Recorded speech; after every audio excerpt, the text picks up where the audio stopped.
Hello guys, welcome to BR fitness and nutrition multi brand protein shop Pirangut मध्ये.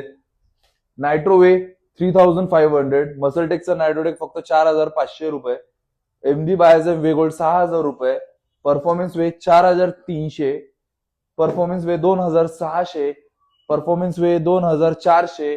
कुठलाही muesli किंवा oats घ्या, Pintola muesli 500 रुपये, न्यूट्रीबाईट ओट्स 700 रुपयाला 2, बाय 1 गेट 1 फ्री. या सगळ्या रेंज वरती खाली जर बघितलं, वे प्रोटीन आहे MB वे गोल्ड 6000 रुपये, आयसोब्लास्ट 3000 रुपये, आयसोलेट वे प्रोटीन 7000 रुपये, आयसोरिच 3500 रुपये आणि आयसोप्युअर 3.5 आणि बाय गोल्ड. ह्याचे ऑफर्स घेण्यासाठी कुठलंही शॉपिंग करता तर तुम्हाला आपल्या BR फिटनेस अँड न्यूट्रिशन तर्फे एक शेकर फ्री भेटेल. त्यानंतर तुम्हाला यायचं कुठे? BR fitness and nutrition multi brand protein shop Pirangut, above Omkar mobile shoppe. Thank you.